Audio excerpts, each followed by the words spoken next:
That's my fault. I posed that as a gentle question. Are you ready for your first act? Yeah! That was vaguely better. Well done. Ladies and gentlemen, I'm assuming most of you know how to clap. And if you don't, you should really look into it. It's brilliant. But no, ladies and gentlemen, we will do this once, as I always try and do, because it's patronising otherwise. This is how I want you to applaud every single time you have to applaud this evening, ladies and gentlemen. So if you start with a bit of clapping, a bit more clapping, then adding some foot stamping, and then some cheering, ladies and gentlemen. We're fucking exit on the clapping. Ladies and gentlemen, welcome to the stage, Jimbo Beaumont.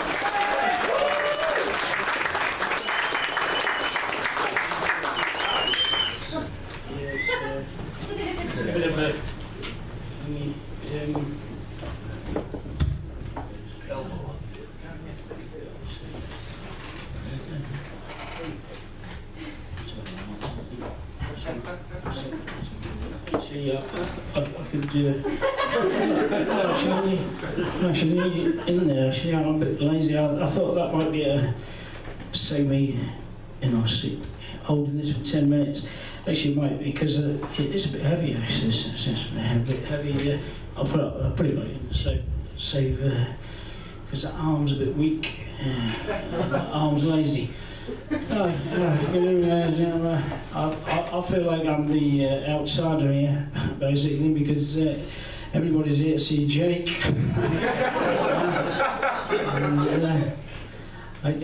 It's amazing because I was the first one in here, and Tony there, that was the most fantastic welcome I've ever had from the landlord.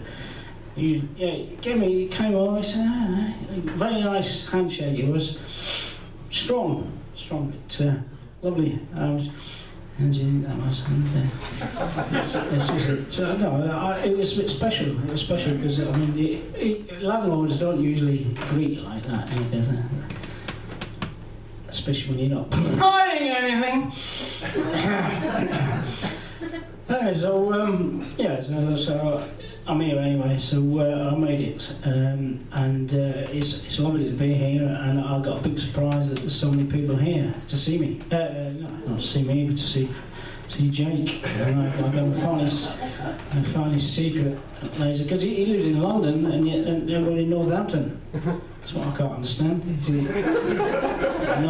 Probably every town he goes to, he knows half the town. It's that kind of guy, he gets around, yeah. And he's got the gonorrhea as well.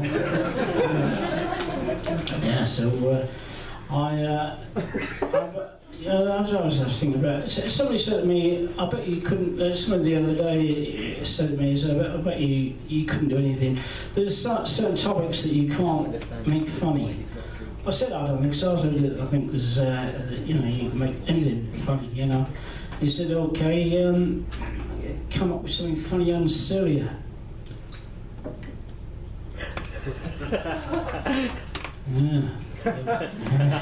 You're thinking, yeah, go on then. No, you can't. Really, there's nothing funny about Syria. But funny enough, I did think that. I saw a few weeks ago. I saw Mr. Saddam Hussein. Similar name, Assad and Saddam. No, look, I saw a picture of Assad in the paper a few weeks ago, and he was just when this thing about the chemical weapons sort of came out. I saw a picture of him, and he was wearing this lovely blue suit, blue tie. So I thought, he's a fantastic blue suit and blue tie, that is. I don't think he's done it. Well, you don't know, a guy that wears a lovely blue suit and blue tie. I think you could do it, And it didn't have any worry lines on his face, let's face it, if you'd done that, if I'd done that, I'd have... My face! My face if I'd done that! Everybody would... The whole fucking world would have known it packet. I couldn't. And he definitely didn't do it. Did you see? Go back on the internet and look at. It was on the Times. I was looking over somebody's shoulder on the tube. Go back. Go look at the back editions. Get the back. You see what I mean? That suit. He couldn't have done it. He couldn't have done it in that blue suit. Couldn't have done it. And his wife is English, right? It's lovely. His wife was next to him. It's a lovely 45-year-old, young 45-year-old. I thought that was Joe. I thought that was Joe Seville. He was a comedian. I thought you got another comedian here. I was just going to say, there's a guy who just walked in the room who's actually a comedian, because you're short comedians. I'm just saying, but he's just a lookalike. He's exactly like this other comedian. Anyway, so his wife is beautiful, 45-year-old, young, 40. Well, yeah, you probably wouldn't think she's young, yeah, 40. But you would fuck her though, wouldn't you? You would, if you saw her. She's lovely. Anyway, so I don't think she would have let him do it, you know, because I can just imagine that day when it happened, you know, and he comes home from work, or wherever he comes home from, well, he doesn't work, wherever he comes from anyway, and she looks at her watch, and oh, 5 minutes to go. No, she looks at her watch, right? And she said, "Where have you been?" She said, "You're an hour late." And he said, "Well, I was just keeping the rebels away from the palace, darling.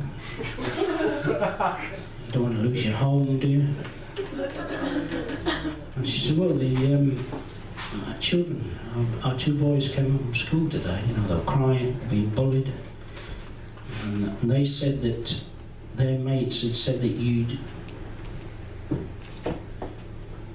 dumped chemical weapons on their families, you know, and all their mates' families and everything, on our population.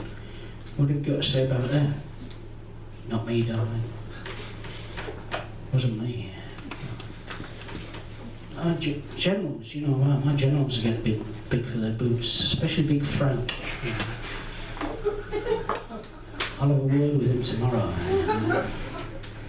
He's that guy, you know. Says, I'll have a word with him as well. I'll tell him, you know,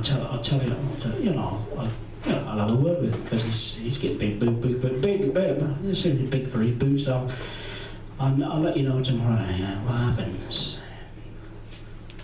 Anyway, what's for dinner?"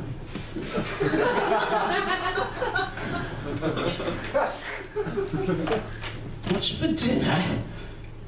The servants have fled. I've had to cook the dinner. It's been in the oven now, it's over an hour. I don't know what fucking state it's in. It's probably burning to a cinder. Before you have your dinner, you gotta walk the dog. And before you have your dinner, can you take that nice blue suit, tie off? Don't want to spill your gravy all over it. Not like you did with that last nice blue suit I bought for you. Is it my it's my 10 just about really, because the next bit about the Americans moving in their ships, right, it takes about half an hour to do that.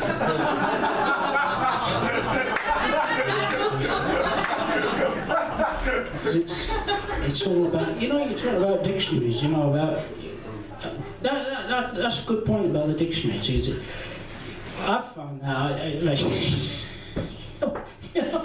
want to look up a word, you can't find it because you can't spell anything. What they need,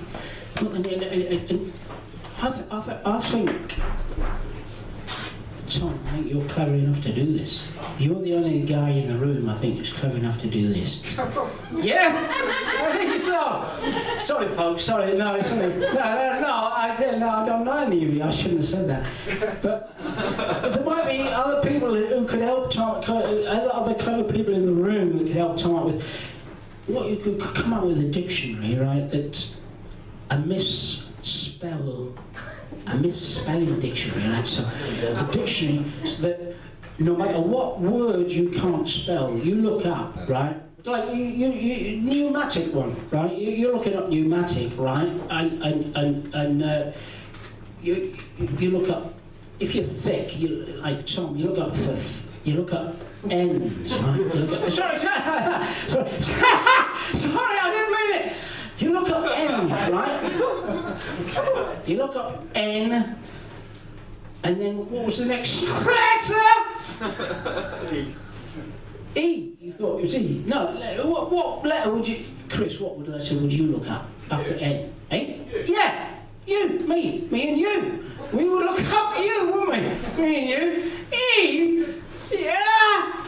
If you look E, you should have known it was P then. If you're clever enough to know it's E after N, you and me, most of us wouldn't. We look up U, wouldn't we? So you look up N-U. M. M? Num. Num. Yeah, we look at num. Num. Yeah, we look up num. Pneumatic we're looking for. Have you forgotten, Chris? We're looking up pneumatic! N-U-M. What was it? What other letter we look up? N-U-M. This is taking too long. It's taking too long. Anyway, you get there, and then it says pneumatic is spelled with a P, you thick fucker. That's it. And that's what we need, really, is a dictionary. A proper spelling, misspelling dictionary. Yes, sir. It's been done.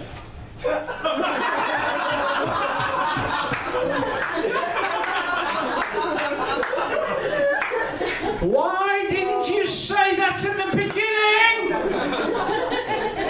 Anyway, you really great. Who's done it? Who's done it? Where can you buy it? What's it called? It's the Google. Google it. It's been done. I'll have a look for you. Hang on. Oh, yeah! Oh, how quick are you with your fingers? Hang on, I'll have to turn the internet on. I'll save him a battery. Hang on. I can't believe this. Do you know what? Have a seat and I'll... Okay. Yeah, it will tell Tom later. We'll announce it so we all know. Jimbo Beaumont, ladies and gentlemen. Oh, it's nice to see a man with an idea. That's right. Jim is actually what I imagine Flash Gordon looks like now.